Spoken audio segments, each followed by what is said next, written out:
পারমার ফোনে আদিত্যর সাথে পারমার ঘনিষ্ঠ ছবি দেখে হতবাক আব্র জানতে পারল সব সত্যি। অনুরাগের ধারাবাহিকে দেখা যায় বাসার জাগার সময় আব্র পারমার দিকে তাকিয়ে একটা গান গায় এবং পারমাকে অনুভব করে, তবে যখন পারমার পালা আসে তখন পারমা এমন একটা গান গায় যেটা শুনে সবাই বেশ চমকে যায় এবং সেই গানের মধ্যে যে অনেক দুঃখ রয়েছে, পারমার যে খুব কষ্ট হচ্ছে তা সবাই বুঝতে পারে। বিশেষ করে আদিত্যর মা বারবার পারমার কাছে জিজ্ঞেস করে, পারমা কি হয়েছে তোমার এত ভালো ছেলের সাথে বিয়ে হয়েছে, আমাদের অব্র খুব ভালো ছেলে, তোমাকে খুব ভালো রাখবে, তারপরও তোমার মনে কিসের এত কষ্ট, তুমি এমন একটা গান গাইলে।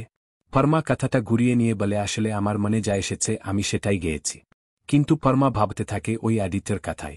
অন্যদিকে অব্র ভাবতে থাকে, এ কি পারমা এরকম একটা গান গাইল, তবে কি ওর দুঃখের কারণ আমি, ওর কি আমার জন্য কষ্ট হচ্ছে, আমার কোন ব্যবহারে। অব্র পারমাকে বলে, পারমা তোমার কি আমার জন্য কোন কষ্ট হচ্ছে, আমি কি কোনো অন্যায় করে ফেলেছি তোমার সাথে, যদি কোনো ভুল হয়ে থাকে তাহলে আমি তোমাকে সেরি বলছি, তুমি কষ্ট পেও না। পারমা মনে মনে ভাবে, তুমি তো নিজেও জানো না অব্র, আজ থেকে তুমি আমার জীবনের সবচেয়ে বড় কষ্টের কারণ। আদিত্য মাকে বাসরের ওখান থেকে আদিত্যর বাবা ডেকে নিয়ে চলে যায় এবং যথেষ্ট রুটভাবে কথা বলে। আদিত্যর মায়ের খুব খারাপ লাগলেও মুখ ফুটে কিছুই বলে না, আজ জাস্ট করে নেয়। অন্যদিকে দেখা যায় সুদীপা তার বাবাকে জড়িয়ে ধরে কাঁদতে থাকে। সেখানে আদিত্য গেলে সুদীপা আদিত্যের দিকে আঙ্গুল তুলে বলে, আমি আপনাকে ধন্যবাদ দিতে পারব না, আপনি বুঝতে পারছেন। আর এক মিনিট যদি আপনি দেরি করতেন তাহলে কি হতো। হ্যাঁ, আপনি হয়তো এসেছেন, আপনি না এলে হয়তো ঘটনাটা অন্যরকম ঘটত, কিন্তু আপনার আসতে যদি আর 1 মিনিট দেরি হতো তাহলে কি হতো। আজ আপনি আপনার পরিবারের কাছে চলে গেছেন, এই নবীনপুর গ্রামে আমাদেরকে একা রেখে চলে গেছেন, ভেবেছেন আমাদের কথা ভাবেননি, তাই আমার সবাইকে চেনা হয়ে গেছে।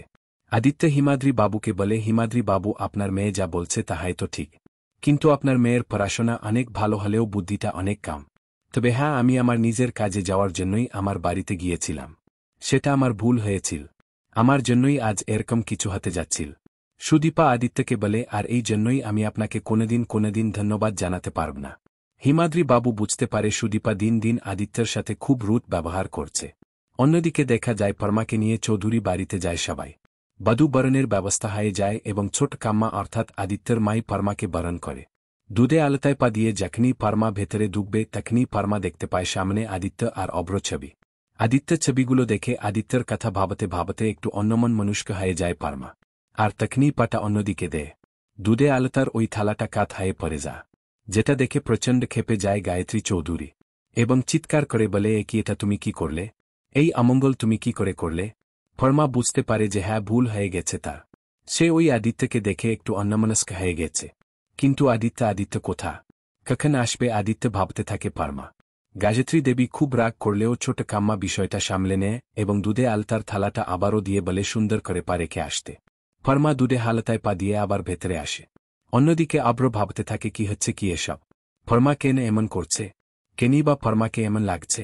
সবাই মিলে পারমাকে নিয়ে অব্রর ঘরে অব্র যা। পারমাকে নিয়ে যখন সবাই চেঞ্জ করতে যায়, পারমার ফোনটা বিছানার উপরেই থাকে।